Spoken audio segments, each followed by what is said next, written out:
Welcome to our program, Tell Your Story, that is brought to you by Zimbabwe Academy of Excellence in conjunction with Zpra Veterans Association. These personal stories demonstrate the contribution of Zpra to the liberation struggle with the intention of arousing a patriotic inspiration to the economic liberation of Zimbabwe. We would like to acknowledge the support from the Atlantic Fellowship for Racial Equity. Ngiyakwemukela baba Mike Andreas Mdlongwa kuhlelo lwethu Tell Your Story la okhuluma khona ngodaba lwakho oluqondane le inkululeko yelizwe leZimbabwe. Baba lo khuluma laye nguSalathiyeli Izikhali. Ngicela nje ngamafishani ungitshele ngawe ngisitsho ba wena ngubani wazalelwa kuphi. Ngiyabonga Mr. Zikhali, ngiyalamukela lonke malungela bonke amagumbi nomhlaba abalalileyo. Mina igama lami nguAndreas Mike Mdlongwa, wazalelwa eMphoenzi esigabeni okuthiwa iKweneng. Wafunda kuphi? Waphelela kuphi emfundweni yakho? Ngafunda eKweneng, ngayafunda koBhulu primary and then ngazoqedisa izifundo zami eSouth Africa ngoba ngifikele eSouth Africa 1971. Ake siqhubekele phambili ngizisise ungitshele ngodaba lwakho uthona kwahamba njani uthi uzutholakale ususentweni zombangazwe. Ukuze ngitholakale entweni zombangazwe kusho ukuthi yaqala kudala ngoba ngisase phansi kuma grade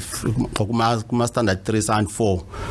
angilobhudi ohambe eZambia. So kudala lapha eZambia abantu abehlala eZambia kwakufanele bathola incwadi babhala incwadi every 3 months. So amapholisa ayehlala esiza ezocheka ekhaya. One day iniphothwa amaduma afika ukuthi mama kawusuye lo ngoba ngizothola abantu beZambia baphenduka bebe ngabantwana abanye bebezingulube beyini. Umama athi ungabosihlanyela lapha suka wena. So into leyana yavela ngicaphula nje ukuthi vele every month babehlala befika fale ngichekwe. Every time la sesikolo bandlande esikolo kuthiwa kona no wena mfana ubhuti wakho kuphi. That thing ayinhlukumeza ngazibona ukuthi hayi asoze ngiphile ngaleyo ndlela. Kutheke mangiqeda ke istandard 6 kwathola kulesasile ban abanye abebeqeda isikolo ngo1965 abalwa lama teacher kwahle kwabhanwa ama standard 6 wathiwa akula lapha abayi kuma form 1 sahlala ke singasayi noba apply le bangaphendulwa. So ngasuka ngako Bulawayo ngafika ngahlala ko Bulawayo 69 1970 ngizama udinga indawo ngayitholi ngoba sasivele sile petrol code. Then ngo71 ngafika ngasuka ngaze Goli ngafika ngahlala elokishini ngathola cousin wami ngaqala kokwenza night school. Kwaze kwafika isikhathi sika 1976 isikhathi seBlack Power and umakhelwane wami ngalomakhelwane oyiphoyisa. So ngesikhathi seBlack Power ngithe one day ngisuka ngivela ngisemsebenzini kwaqhamuka igenge eBlack Power phakathi kwabo kwakule theater. So ngavula umnyango ngamfaka ngakhiya ngaphuma ngathi ngemsebenzini ngajika. UNtsime ubaba uNtsime efika wathi kimi ngwanake haluru nalitsogo mo utla tronko wathi mangabe lesandla uzakuya ejele. Mina ngathi ke hayi baba izandla zami ziclean. Hayi ubaba uNtsime wangiyeka wahlala. NgoJuly we were picked ile youth. Ngama ngahlala eMotor B from July until December. NgiseMotor B sikuthi youth ebotshelwe nje into zombangazwe but azange basihlukumeza ngaleso sikhathi. Then qeda lapho ngabuye ekhaya. Ekubuyeni kwami ekhaya ngamuntu odlala ibhola and then safika eMphoenzi kithi sidlala ibhola sadlala ibhola. Semasiphuma emagroundini sizofika eNgwizi zasihamba ngetruck. Kwafika iGP yasimisa. Yamisa iTruck bathi wena no remember charge uthe ucela indoda leyo ufuna uzoyibona. Ngala ngathi mina no remember charge ngizambona kusasa. Ngafika ngatshela ubaba bathi you've done a big mistake alibuhambile. Ngavuka ekseni siya khona enkambeni. Ngakafiki ngadibana le indoda othiwa Mholotsi oyiphoyisa wafika wathi kimi indoda lokho remember charge wakufuna and wena kukhola cacanga lutho yi dissident. No not dissident, terrorist. Angathi kuwe kanjani. Ngafika mema charge wathi kimi no sifuna ujoin isipolice. ngathi okay mana ngiyacabanga aphindele ekhaya mfaka atshela baba ngathi asunjani lento le ayisangangami le baba athi kimi no fanele uhambe join ispolice baba ngoyevene ufuna ispolice angayala so kuthe ngabo 77 onapho ngasuka ke then ngasuka santamba masasing 2 I took my wife losibale lo mindoda kwesibanda ele TB salala sachaphela ngapha kulokhuzeni kubo Wontarapani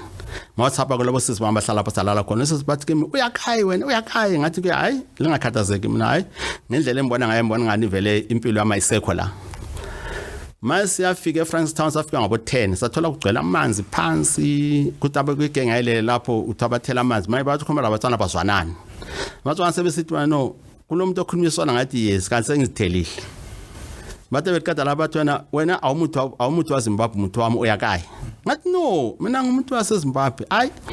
sedi amasedi lami bahamba ahlala entabeni thini kwathini wahlala kwaze kwabizwa uyeni ngasikhathi waze brigadier yena wafika athi la lapha ndoda ungayile lapha singakunika umsebenzi wearmy ngathi hayi mina vele impilo yami ngibona ngani phambili so yena wathi kimi alright hamba ke mawungaphenduka phila you must come and join us hayi bangiyekela ngihamba ngafika camp ngathola undoda wamakepesi anzange ngihlale safika ngathi sokulamanye amadoda about 6 and then these guys kwangama form 4 nebedlala ibhola sachasa ephikwe sesifike ephikwe sathi kwathiwa na kule sports hamba sadlala ibhola saphenduka the next week sivela sadlala ibhola ngeSunday ngeMonday kwathiwa na no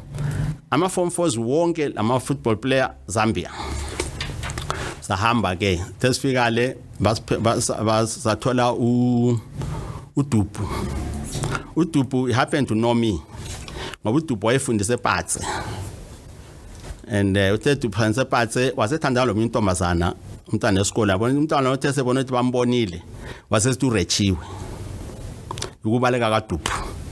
uDubu wathi kimi uyangazi ngathi wathi kimi what do you know about me ngamtshela ngathi na in fact ngakhuluma rafu ngathi hayi wena warep umntwana esikole hayi kwaba yimpi wambizele khona wafika athi hayi mfana nami akula problem but iqiniso lokho angirephanga kwenzakala kanje ayisahlala then ke kuthe khona lapho basithatha basena eNampundu straight Nampundu afika athola uThedi sasazana sekhaya ukhazini wami wathi kimi ufunani lapha wena ngathi wena ufunani la ayisahlala saqoqa masahlala lapha 2 weeks singakayi kude kangako kathi wade selethela umbono umcabango ukuthi wena kuyayiwa eZambia mbani well ke kimi ke ngoba kwakula lokozeni ama radio stations la kobo Jane Ngwenya and all sort of things and then plus la indaba le ukubotshwa le youth yemkhonto yahlamfaka nje moya lokho nokuthi at least fanele ngihambe semfike ekhaya sokuthiwa ngejoin ispolice amapolisa kwahle kwaba west ngasuka ngihamba ke sufikile eZambia sufikile eNampundu njengokuthi kwakho suhlangane lo Teddy labuzana lo mbuzo wahlala isikhathi esinganani lapha eNampundu eNampundu sahlala about 2 to 3 weeks if I'm not mistaken kwase ubuya kuthiwa futhi kufuneka from form 2 to form 4 and ama group saphuma siyafika eZimbabwe House kwathiwa kona no abantu abanye bafanele bayisipholiseni manje nesipholisa ngamvele nsizonda hayi ngajikeleza ngaphuma ngayethola igroup yaphuma yasipholiseni thesesele kwathiwa kona right abantu abaselewe ke manje ke fanele kudingwa abanye abantu fanele kevulwa icamp yokutrain ama engineers kwasasuka sasama singu60 saye CGT3 safika savula icamp satrainer lapho as engineers satrainer 6 months sahlala sesiqeda i6 months leya kwazofika imkhonto ngawuphumnyaka khona lapho kusenzakala khona lokho that was 77 umkhonto tayifika kwafika indoda engangimazi from Soweto twanguThabo wathi mina ngathi yes bafika behamba lo Thabo Mbeki lo Joe Mudisa but bacela ukuthi at least imkhobazi baletha abantu babezotrainer as engineers so zasesile group eyayivele isitrend yayivele Soviet Union kuba odesa no sort of things kwaqaswa ukutrainwa ke ama engineers lana sahlala ecamp lana for a long time yabona up to towards the end of 77 kuthe sesuka lapha sasuka kuphe eGarrison kaSiboza ke sasuka ke sesiye front sasibanenge I think we were about 118 silabo o Regis o Barnabas othiwa uphovuzwa ngendaba sakhuphuka amadinji sasingena ngabana sasi about 15 kudinji sangena ke egame reserve azange sibe le problem sangenela duze le airport eVictoria Falls so safika sama lapha kwakhapha i-reconnaissance sithi ya confuse ngoba izakamizi zasingazi sikahle ngoba amagorilla lapho babehamba nga-2 nga-3 embassy no sort of things i-group lana yahamba 2 days ngayibona sathi lapho chatha amadoda asebanjiwe amadoda abazophenduka ekuseni but namhlanje amadoda asiyachapha yasachapha umgwaqo lana iVictoria Falls singu-118 ngo-11 emini so sesithi wafa chapha ngebheck information safika izakamizi ajabula sasihlabela inkomo ngabo 6-7 amabhunu aqasha uchanga amahawitha saphuza move sahlala but 3 days sazama uconfuse izakhamizi le youth ukuthi madoda la sisempini siqala isupport izakamizi asupporta sathi kibona inkinga yini bathi bona no inkinga ethi lapha kule Jambes boys amasotsha aphuma ngena afike edibhene acha abantu sathi hayi lokho kuphelile lokho ngoba la sizoba fakela amalokuzena ama-land mine bazobaleka sahlala a week after 3 days sathi ke zakhamizi hayi umsebenzi uyaqala saqasa ukudivide ngamathi hamba ama-5 each group ehamba nge-5 kwakufanele kube le engineer ngoba sasi-15 ama-engineers kube le engineers afika saqasa ukulenda ama-lines amabhulana abachaywa babaleka bathi bangasangeni ke emgwaqweni ama-Jambes boys abaleka samuva kancane safika eWanki and then eWanki ngihamba lo zone command Shepherd wathi kimi ndoda la eWanki amabhunu asebaleke ngalasedelela ngapha and then sile problem la hayi safika eWanki laphana sathe sifika sagibela phezulu kwentaba elukosi sabhala incwadi sathi amabhunu sathi sihlanganeni lapha amabhunu abuya amabhunu athi ebuyile nasase siphezulu ekuseni sasesicabanga ukuthi singathi siyadubula la ama-helicopter azosinyisa sayehla the other side sabaleka sabachiya sathi no sibayekele ngoba masidubula la uze siyehla intaba le ngama-helicopter bazabe sebesithole la saphuma saqalisa manje uzama operations wethu ke khonapho ke ngizwisise lolu daba ngesikhathi babhalela incwadi belisithi bazothini sathi babuye sizokulwa that was a theme so sicabanga ukuthi bazayisaba babuye so sabona ukuthi hayi no kuyahlupha lapha sayi sedividana kwathi enye igroup ehamba lo mfana wa Peace babe sebese St Mary's badibana kwafika izalukazi ezingu2 izalukazi lezi labantwana abangamasotsha zafika zathi zibaphathela amahewu abafana bathi madoda phuzanini zathi ogogo labathi angeke sinathi abaforce abanatha ogogo bafa kanti bafaka cyanide emahewini lawa ogogo lana bafa so ogogo lana sebefile amasotsha lana abantwana babaza ubuhlungu bahlala khona lapho kwasukusiya vele towards end of 79 manje so ogogo labantu sebefile hayi nasa lathi sirelaxile sithi no ogogo bafile one day obunye mfana to Mike labo sebethuma amantombazane bethu bana bahambe bethenga ama-battery eWanki bathe befika amasotshana ababamba lamasotshana nabuya that's a day I'll never forget amasotshana abuya thina masahlela ngabathu sibona isporta athi isporta lesi manje ngibenza ngiyathi isporta lesi hambela phezulu sasu8 isporta hambela phezulu nini mazi to 3-4 sizosuka lomsindo ama-helicopter asedizele eduzane amasotsha aseblokile phansi ngalezi ntabeni phezulu ngamasimo nini nabaqasa ukudubula badubula sabona ukuthi no la singasiyadubula vele sila chance so sathi lo mfana to amkhohlisi kulese ngathi kiba ngicida sibalekene kuma thicket uthi waphuma ku thicket bathi bamchanga edeshe baqhuma intamo. So the next thing ngadonsa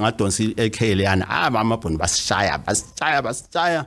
kuthe ngaboma sesiya ngabo 5 sebedizele eduzane sebezithe ukuthi laba siyababamba so sicathile nje imali ukuze kwakuligoji so sicathe ezintabeni and all sort of things so awuthi umunye umfana sihamba wathi uRoma wayephethe rocket launcher ngathi ndoda mawulesibindi chaya helicopter le but ungakhuda sifile mfana nowayichaya helicopter lana chaya kuchayise siye wanki so sabizi usathi madoda hamba umunye umfana wasethi udujuliwe kanti ule sprain kusemasimini yaza abantu abaphusha ngelo bemdonsa ngebhara safika kwenye indawo izulini lamanzi kulomfula emanzini ugcwele umfula ulamanzi amasasima ngamaqolo nangathi sithi masibona bodujule khona sorry sprain ngathi kuba no